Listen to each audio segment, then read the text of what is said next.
Showbiz fanatics, Miss Barbie Forteza at David Licauco abay nalungkot sa mga balitang napapanood ngayon sa social media. But before that, if you haven't subscribed yet to my YouTube channel, please don't forget to like, share, and subscribe at hit mo na rin ang notification bell for more showbiz updates. Bago tayo magsimula sa ating updates for today's video, nais ko po muna of course magpasalamat sa lahat ng mga legit viewers, subscribers at ang lahat ng mga legit na nagmamahal at sumusubaybay sa lahat ng ating mga updates. Maraming salamat po sa inyong panonood. At ngayong araw pinag-usapan po sa social media ang isang photo ni Miss Charo Santos at ng Barda or ni Barbie Forteza at Mr. David Licauco. Kahit nga magkaribal man ang kanila pong mga show at talagang nagsasalpukan po sa gabi, pero hindi naman po naging hadlang yon para talagang makita na sila po ay in good terms. Hindi sinasadyang nagkita sina Charo Santos at ang hot love team ng GMA7 na si Barbie Forteza at David Licauco.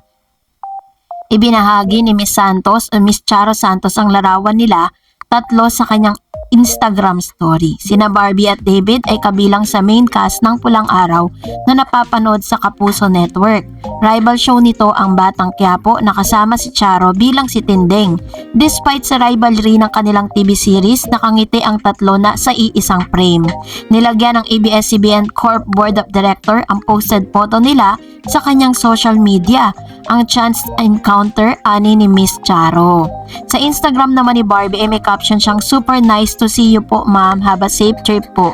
Sa comment section din ng Instagram account ni Miss Charo ay nagkomento si Miss Cristina Concepcion, miss you Tita Charo. Ang sagot naman ng ABS-CBN executive, miss you too, let's catch up when you're in a town, hope all is well. Ayon. So mukhang nagkita si Miss Barbie Forteza and Charo Santos doon po sa lugar kung saan papunta po ng Thailand. Ito pong si Miss Barbie Forteza or ang Barda, kasama po si Miss Charo Santos. At sabi nga ni Miss Charo is parang ito po isang pambihirang araw o oras na magtagpo sila sa ganong pagkakataon. Pero habang masaya nga po at talagang napapanood pa rin ang Barda or si Barbie at si David Licauco sa kanila pong teleseryeng Pulang Araw, ay kabi-kabilaan din naman po ang mga post Ngayon, sa ngayon po is may bakasyon grande ang Barda sa Thailand kasi may mga photos po silang ipinost na magkasama sila together sa Thailand. Team Barda, another project incoming on Instagram. Sparkle shared the photo updates where Barbie Forteza and David Licauco could be seen aboard in an aircraft on the way to Thailand. This marked Barbie and David the second international trip for a special project in 2024. Previously, they flew to Canada for the Sparkle World Tour. Barbie and David is currently star in GMA Prime's historical drama series Pulang Araw alongside with Miss Sanya Lopez and Alden Richards. This series currently airs weeknights on GMA Prime and 8 p.m. and also stream on Netflix. Barbie and David also starred in the film That Kind of Love, which premiered in the Philippine cinemas last July. So, masayang-masaya po ang lahat ng mga Barda fans na nakikita silang ganito. Pero, alam nyo po ba na alongside with that good news na nakikita natin with David and Barbie, ay meron pong mga umuugong na balita patungkol po kay David and Barbie Forteza and David Licauco. Kasi po, may mga Barda fans na sina Barbie Forteza at David Licauco na napaka-OA ang naging reaksyon sa nabanggit na handler ni David Licauco na wala pang kasunod na TV project ang dalawa pagkatapos ng Pulang Araw. May mga nag-react agad na baka bubuwagin na ang love team ng dalawa para ipareha naman sa iba si David. May mga nag-comment naman baka pagpapahingahin lang ng GMA ang tambalan ni na Barbie at David dahil nagkakasunod-sunod. Okay lang daw sa kanila kung ito ang plano pero ayaw nila na itigil na ang Barda. Sabi naman ng handler ni David na si Isabel Bulatao, kahit wala munang TV series or movie project ang Barda, tuloy pa rin ang pagsasama nila dahil may mga ongoing project sila.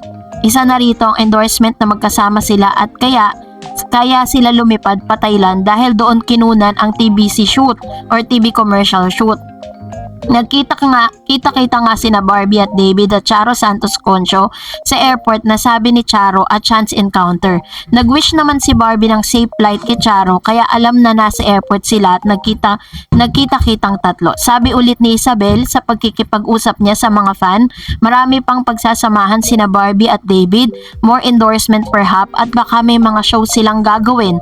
Nabuhay ng loob ang mga Barda fans sa sinabi ni Isabel na hindi siya aware sa chika na paghihiwalayin na nga ang Barda Love Team.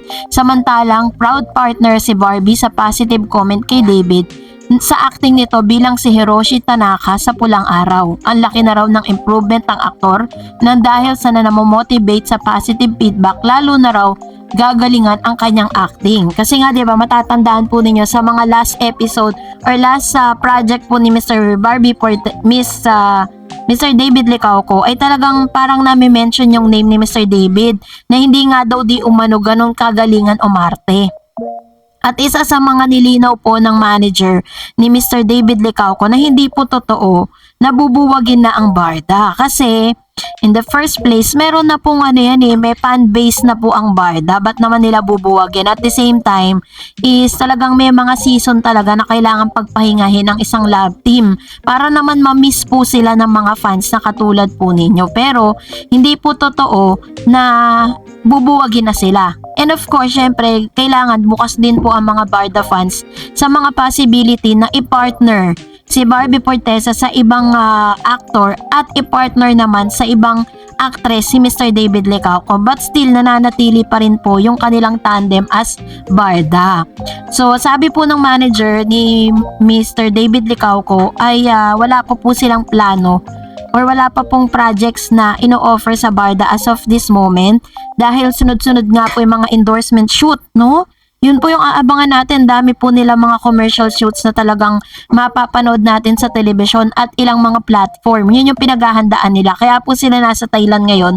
Biruin ninyo sa ibang bansa pa talaga gaganapin kanilang endorsement shoot na talagang magpapasigla sa lahat ng mga Barda fans. Kaya po kung may mga nagsisirculate mga news ngayon, no, at talagang umiikot na mga news ngayon sa platform ng mga bashers ng Barda na sinasabing bubuwagin na sila, i-fact check nyo po yun, hindi po yun totoo.